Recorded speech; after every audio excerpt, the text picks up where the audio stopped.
Good morning students.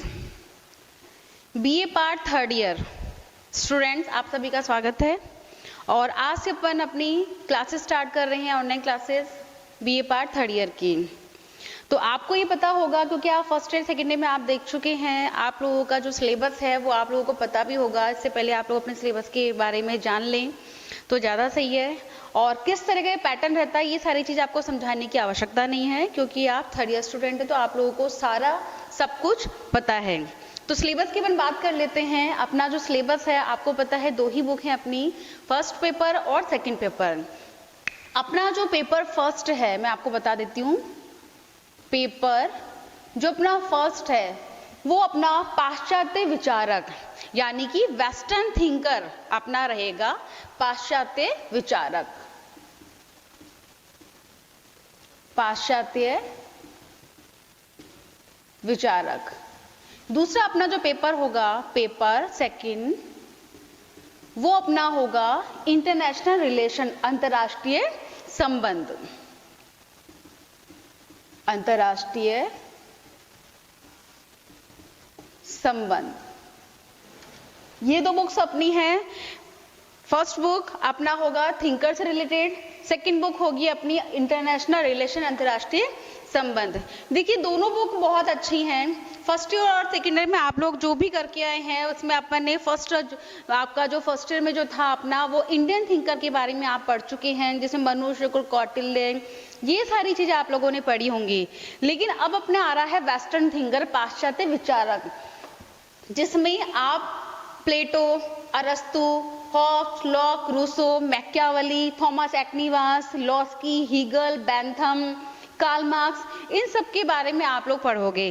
तो ये सारे जो विचारक थे ये मध्ययुगीन विचारक थे, पाश्चात्य विचारक थे, कुछ इसमें से ग्रीक थे, कुछ इसमें से है ना बहुलवादी विचारक होंगे। तो ये सारे विचार भी अपने इंडियन थिंकर की तरह ही बहुत इंटरेस्टिंग है। बस यहाँ पर ये चीज चेंज है कि वो इंडियन थिंकर थे और ये जो अपने थिंकर अब अपने आ रहे हैं थर्ड ईयर में अपने, ये पाश्चात्य विचारक हो जाएंगे।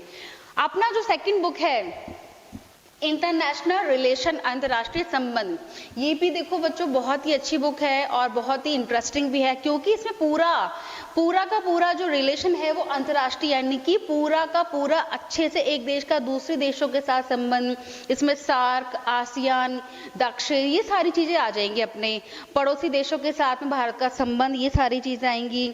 और हमारे जो भी गुटनिरपेक्ष आंदोलन है इसमें नाम जिसको अपन कहते हैं वो सारा इसमें आ जाएगा। तो एक तरह से अगर अपन ये देखें और अपन इंटरनेशनल रिलेशन की अगर हम बात करें तो ये बुक आपका करंट यानी कि आपका एक तरह से जीके को कवर करती है, क्योंकि आप लोग थर्ड ईयर में अब आ चुके हो और इसके बाद में आप कॉम्पिटिशन एग्जाम की भी है ना तैयारी कुछ स्टूडेंट कर रहे होंगे। तो ये बुक आपकी बहुत अच्छी बुक रहेगी, आपका जो करंट अफेयर है ये पूरा का पूरा उसको कवर करेगी। हालांकि मैं ये कहना चाहूंगी कि फर्स्ट बुक अपनी इजी है क्योंकि थिंकर्स हैं, आप लोग जानते हैं थिंकर्स आराम से पढ़ने में समझ में आ जाते हैं। लेकिन थिंकर में जब हम कंपेयर करते हैं, जैसे कि हम प्लेटो और सुकरात या फिर हम अरस्तु की बात करेंगे तो इसमें, या फिर हम दूसरे पार्ट में चलेंगे, बी सेक्शन में चलेंगे। आपको पता ही है कि अपने 3 सेक्शंस होते हैं, ए बी सी, दोनों ही बुक में ए बी सी 3 सेक्शंस होंगे। और इन तीनों सेक्शंस के अकॉर्डिंग अब हम जब बात करेंगे तो थिंकर की अपन बात कर रहे हैं, फर्स्ट बुक की अपन बात कर रहे हैं, तो इसमें आपको हर एक चीज, छोटी से छोटी चीज को क्लियर करते हुए चलना है कि उस थिंकर ने ये बात कही थी और उस थिंकर ने वाली बात कही थी। क्योंकि यहाँ पे क्या होता है, जब अपने क्वेश्चंस आते हैं तो कंपेयर होता है इसमें कि उस थिंकर ने ऐसा कहा था तो इस थिंकर के उस संबंध में क्या विचार रहे होंगे। तो ये चीज इसमें बहुत मायने रखती है कि आपको हर एक थिंकर के विचारों के बारे में बिल्कुल अच्छे से नॉलेज होना चाहिए, अच्छे से जानकारी होनी चाहिए और उसी के अकॉर्डिंग फिर अपना नेक्स्ट अपना थिंकर स्टार्ट होगा। क्योंकि हमने जब एक थिंकर कर लिया तो उसको बहुत अच्छे से हमें लर्न करना है, तभी हम जब दूसरा अपना थिंकर करेंगे तो वो आपको अपने आप से याद हो जाएगा। अब इंटरनेशनल रिलेशन जब हम स्टार्ट करेंगे, क्योंकि फर्स्ट बुक है अपना पाश्चात्य विचारक, हमारा जो फर्स्ट टॉपिक रहेगा वो इसी से रिलेटेड रहेगा। लेकिन जब हम दूसरी बुक स्टार्ट करेंगे तो दूसरी बुक वैसे भी बहुत इंटरेस्टिंग रहेगी। मेरी भी मतलब मुझे थिंकर से ज्यादा इंटरेस्टिंग ये लगती है, क्योंकि ये पूरा कवर करती है आपका जीके एक तरह से, यानी आपको लेटेस्ट अपडेट्स देती है, आपको एक तरह से ही कहें तो अपन। तो चलिए स्टूडेंट, अपन अपना फर्स्ट पेपर यानी कि पाश्चात्य विचारक, वेस्टर्न थिंकर का फर्स्ट टॉपिक अपन स्टार्ट करते हैं, प्लेटो। इसको मैं हटा देती हूँ। प्लेटो के बारे में आप सभी जानते ही होंगे, थोड़ा बहुत आप लोगों ने सुना भी है, पढ़ा भी है। जब अपन लोग बात कर रहे थे इंडियन थिंकर्स की, तब उस टाइम पे मैंने आपको बताया भी था। तो अपना जो आज का टॉपिक है वो है प्लेटो। इंटरेस्टिंग है, अच्छा टॉपिक स्टार्ट कर रहे हैं। तो इससे पहले मैं आपको एक चीज आपसे पूछना भी चाहूंगी और आपको पता भी होगा जहां तक है कि राजनीति विज्ञान का जनक कौन है। मैंने आपको इससे पहले वाले वीडियो में आपको स्पा के नाम से आपको एक चीज बताई थी कि अगर हमने राजनीति विज्ञान के बारे में जानना है या उसके जनक के बारे में जानना है तो हमें वो चीज आपको याद रखनी पड़ेगी। तो प्लेटो हमारा जो टॉपिक है, प्लेटो से रिलेटेड जो भी चीज स्टार्ट होंगी उससे पहले हमें ये जानना आवश्यक है कि राजनीति विज्ञान का जनक कौन है। तो राजनीति विज्ञान का जनक हम लोग जानते हैं कि अरस्तु को कहते हैं, ये हम सभी जानते हैं कि राजनीति विज्ञान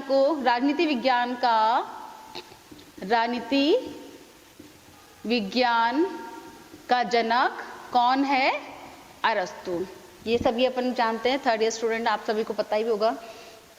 लेकिन अरस्तु किनके शिष्य थे? अरस्तु किनके शिष्य थे? प्लेटो के। ठीक है, प्लेटो किनके शिष्य थे? सुकरात के। ठीक है, इससे पहले वाली वीडियो मैंने बताया था आपको। अरस्तु किनके शिष्य थे? प्लेटो। प्लेटो किनके शिष्य थे? सुकरात के। और अब अरस्तु की भी एक और शिष्य हैं। अरस्तु के शिष्य कौन है? सिकंदर। सिकंदर यानी कि SPAS, स्पा।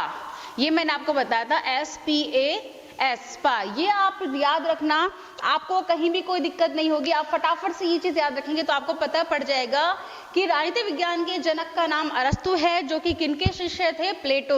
और प्लेटो किनके शिष्य थे? सुकरात के। और अरस्तु के शिष्य का नाम क्या था? सिकंदर। तो ये चारों आपको नाम याद होने चाहिए, इंपॉर्टेंट भी है। कई बार इनसे रिलेटेड क्वेश्चन भी बहुत आता है कि राजनीति विज्ञान के जो जनक है अरस्तु, वो किनके शिष्य थे और उनके शिष्य का नाम बताइए। तो कई बार क्वेश्चन पूछ लिया जाता है। तो हमें ये पता है कि राजनीति विज्ञान के जनक का नाम अरस्तु है, जो कि प्लेटो के शिष्य थे, हमें इतना याद रहता है। लेकिन वो भी किनके शिष्य थे और इनके भी कौन शिष्य थे, तो ये चीज भी हमें याद रखनी पड़ेगी। और इसका सीधा साधा फॉर्मूला है स्पा, कि सुकरात, प्लेटो, अरस्तु और सिकंदर। ठीक है, क्लियर हो गई ये चीज। अब हम आगे चलते हैं अपने प्लेटो पर।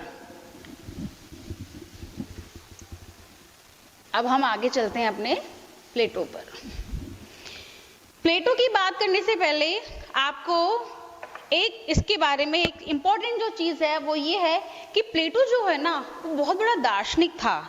यानी कि प्लेटो को बहुत से विचारकों ने एक दार्शनिक कहा है, एक दार्शनिक कहा है।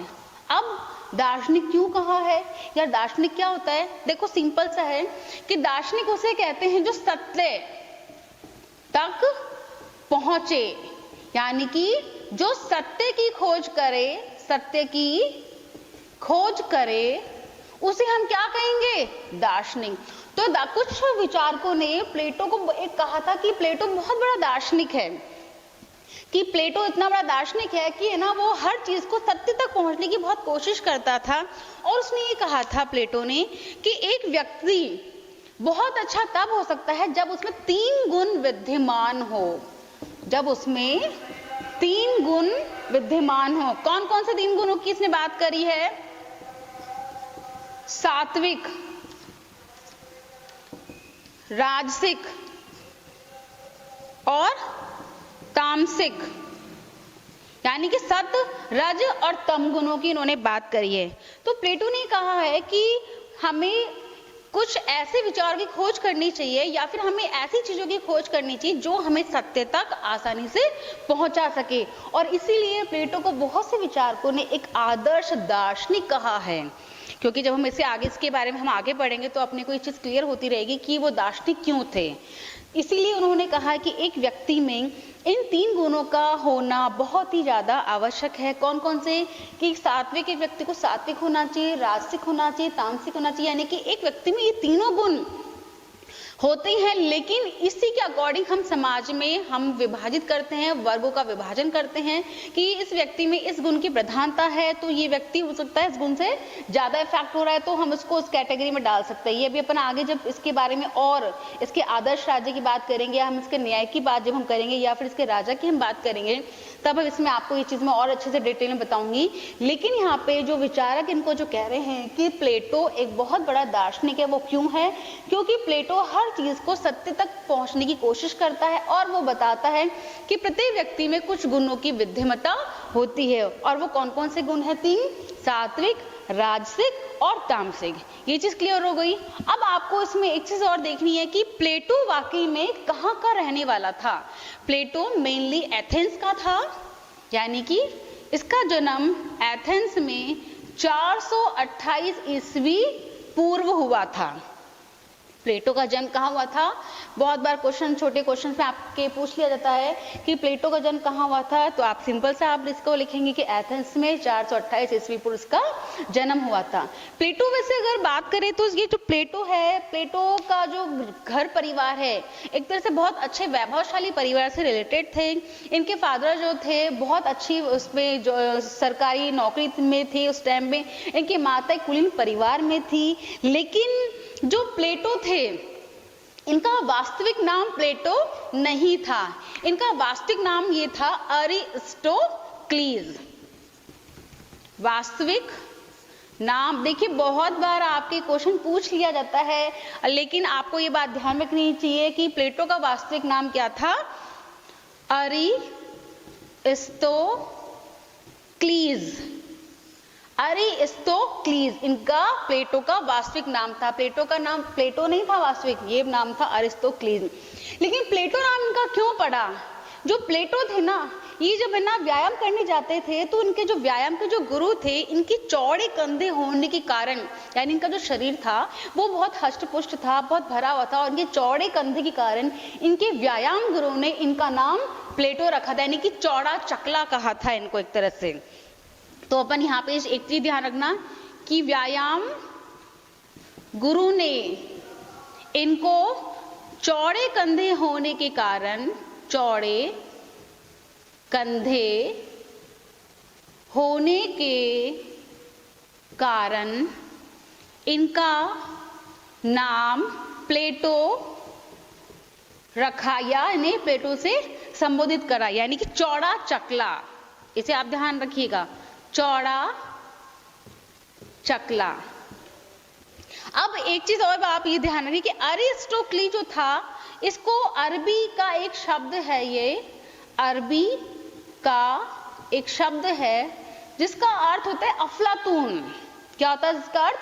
अफलातून, की मतलब जो मन में आए वो करे, कि मुझे जो करना है वो मैं करूंगा। तो इसका जो शाब्दिक अर्थ है, अरबी भाषा का एक शब्द है जिसका अर्थ है अफलातून। अब देखिए यहाँ प्लेटो से जुड़ी हुई, यानी कि इसके नाम से जुड़ी कितनी सारी चीजें अपने हमारे सामने आई है कि प्लेटो इनका वास्तविक नाम नहीं था, इनका नाम था वास्तविक अरिस्टोक्लीज। और अरिस्टोक्लीज क्यों था? या प्लेटो ने इनका जो नाम था, व्यायाम गुरु ने इनका नाम रखा था, वो क्यों रखा था कि इनके जो चौड़े कंधे थे, उस चौड़े कंधे के कारण इनके व्यायाम गुरु ने इनका नाम रख दिया था प्लेटो, यानी कि चौड़े चकले के समान जो था ये। लेकिन अब ये भी ये जो नाम था अरिस्टोक्लीज, ये भी किस शब्द से आया? अरबी, जिसका नाम जिसका मीनिंग हम अगर जानना चाहें तो उसका अर्थ है एक तरह से अफलातून। ठीक है, यहां तक हमारी बात हो गई है। अब इसके बाद भी बहुत इंटरेस्टिंग चीज हमारी चीजें यहाँ पे होने वाली हैं, आप लोग ना आराम से इसको देख लेना, कोई दिक्कत नहीं है। और फटाफट से मुझे लगता है कि आप लोगों को याद भी होता जा रहा होगा। जो प्लेटो है, इन्होंने जब ये बड़े हुए तो इन्होंने शिक्षा ग्रहण करने के लिए ये गए आगे, और जब ये 20 वर्ष की आयु में हुए, जब ये 20 वर्ष की आयु में हुए तब इनकी मुलाकात इनके गुरु सुकरात से हुई। यानी कि इस तरह का एक क्वेश्चन आपके बनता है कि सुकरात से प्लेटो की मुलाकात या प्लेटो की भेंट कब हुई? जब ये 20 वर्ष की आयु में थे, तब ये अपने गुरु सुकरात से मिले।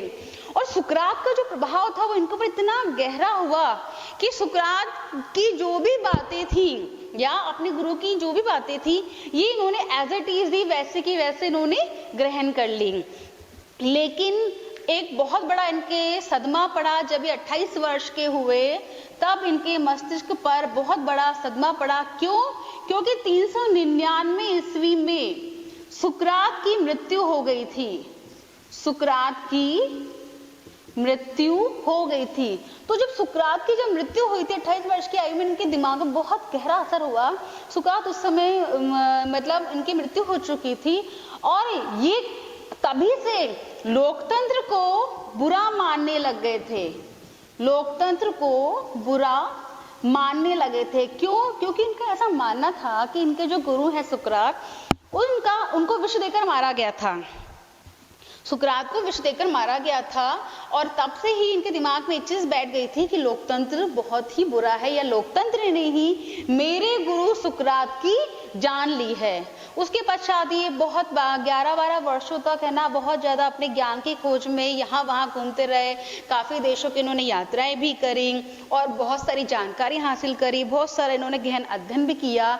लेकिन जब इन्होंने जब ये जहाँ पे एथेंस में यहाँ रहते थे वहां पर कुछ उठापटक, राजनीतिक उठापटक शुरू हुई और उस समय इनको आभास हुआ कि मेरा जाना वहां पर आवश्यक है। तो कम से कम 11-12 वर्षों के बाद 11-12 वर्षों के बाद ये वापस अपने एथेंस के नगर में गए और वहां पर जाकर इन्होंने अपने एक अकादमी नामक संस्था की स्थापना की। अकादमी नामक संस्था की स्थापना की। देखिए अब ये इंपॉर्टेंट है क्योंकि यहाँ पर एक क्वेश्चन वेरी इंपॉर्टेंट बन जाता है, क्योंकि इससे रिलेटेड एक क्वेश्चन पूछ लिया जाता है मोस्टली कि प्लेटो की संस्था का नाम क्या था जो उन्होंने शुरू की थी। तो आपका सीधा साधा सिंपल सा एक आंसर हो जाएगा कि प्लेटो ने जिस संस्था की शुरुआत की थी उसका नाम था अकादमी। अब अकादमी में भी उसने एक चीज इंपॉर्टेंट रखी थी कि उसने सभी व्यक्तियों को, सभी विद्यार्थियों को अपने अकादमी में एडमिशन या प्रवेश नहीं दिया था। केवल उन लोगों को ज्यादा प्रेफरेंस दी, ज्यादा महत्व दिया जो गणित और ज्यामिति का विशेष ज्ञान रखते हो, उनको इसने अकादमी नामक संस्था में प्रवेश दिया। और उसने वहां पर अकादमी में एक ऊपर एक उन्होंने लिखा भी दिया था कि किसी भी विद्यार्थी को गणित या ज्यामिति का अध्ययन या ज्ञान नहीं है वो मेरे अकादमी में प्रवेश उसका वर्जित है। तो यानी इनके दिमाग में इनका जो मुख्य विषय था, एक क्वेश्चन ये भी बनता है कि प्लेटो का मुख्य विषय कौन सा है। तो प्लेटो का मुख्य विषय कौन सा है? गणित और ज्यामिति शास्त्र। क्योंकि इनकी अकादमी में केवल उन्हीं विद्यार्थियों को प्रवेश दिया जाता था जो गणित और ज्यामिति शास्त्र का विशेष अध्ययन रखते हों। अब उसके बाद इन्होंने अपनी अकादमी को शुरू की। इसका काफी विरोध भी हुआ क्योंकि वहां पर बहुत, आपको बता दिया कि राजनीतिक बहुत उठापटक चल रही थी। कुछ लोग नहीं चाहते थे कि इस तरह की कोई चीज या इस तरह की कोई संस्था या फिर इस तरह की कोई चीज आए।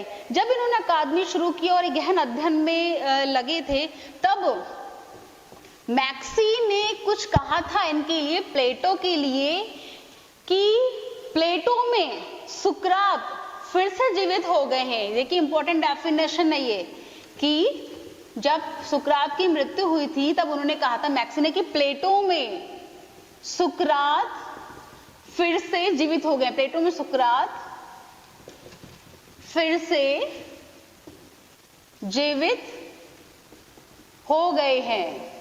ठीक है, इंपॉर्टेंट डेफिनेशन है इसलिए मैं आपको बता रही हूं कि जब इनका सुकरात का मृत्यु हुई थी तब प्लेटो के लिए मैक्सी ने कहा था कि प्लेटो में एक तरह से फिर से सुकरात जीवित हो गए हैं। क्यों? क्योंकि प्लेटो के दिमाग पर अपने गुरु सुकरात का बहुत ज्यादा असर था और उन्होंने वो ही चीजों की शुरुआत करी जो इनके गुरु सुकरात ने इनको सिखाई थी। इधर एक जब इन्होंने अकादमी शुरू करी तो डर्निंग ने इनके लिए कहा था कि सुकरात जो है उनका जो अकादमी नामक जो संस्था है वो एक तरह से संपूर्ण विषय या संपूर्ण ज्ञान का संग्रह माना जाता है, यानी कि प्लेटो का जो दर्शन है वो एक तरह संपूर्ण ज्ञान का संग्रह माना जाता है या माना जा सकता है। ऐसा कहा था इनके लिए, प्लेटो के लिए किसने? डर्निंग ने। क्योंकि मैं डेफिनेशंस आपको जो मैं बताती जा रही हूँ, डेफिनेशन इसलिए बताती जा रही हूँ कि इंपॉर्टेंट डेफिनेशंस होंगी और ये अभी आप लर्न करेंगे तो आपको कोई बाकी आगे जाके दिक्कत नहीं होगी। तो मैक्सी की डेफिनेशन आपको याद रखनी है इसमें और डर्निंग की डेफिनेशन याद रखनी है, तो इंपॉर्टेंट डेफिनेशन है। फिर इसके बाद में जब इन्होंने अकादमी नामक संस्था शुरू कर दी थी, इनका सारा सब कुछ ना अच्छे से चल रहा था, लेकिन राजनीतिक उठापटक जो चल रही थी उस बीच इनके दिमाग में या फिर कुछ थोड़ा सा बीमार रहने लगे थे और इसीलिए इनका जन्म हुआ था 428 में, लेकिन इनकी मृत्यु कब हुई थी? 398 करीब इनकी मृत्यु हो गई थी।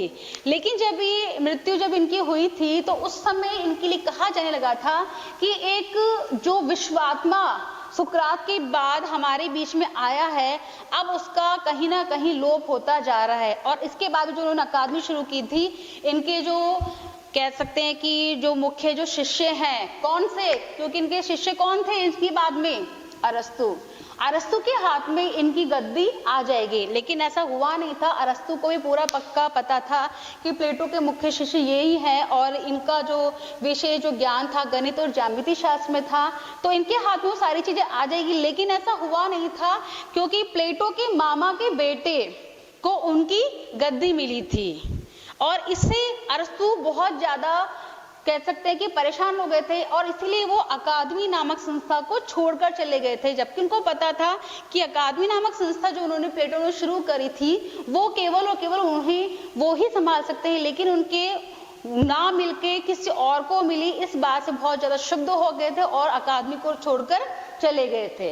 यहाँ पे अपन ने जो किया है, इनका जन्म, इनकी जो अकादमी है या फिर इन पर जो प्रभाव है, वो सारी चीजें अभी हमने यहाँ पर की। अब इसके बाद में हम जो स्टार्ट कर रहे हैं प्लेटो के बारे में, अब इनकी शिक्षाएं और इनके न्याय व्यवस्था के बारे में हम बात करेंगे। तो ये हम बात करेंगे नेक्स्ट अपने वीडियो में। ठीक है स्टूडेंट, ओके।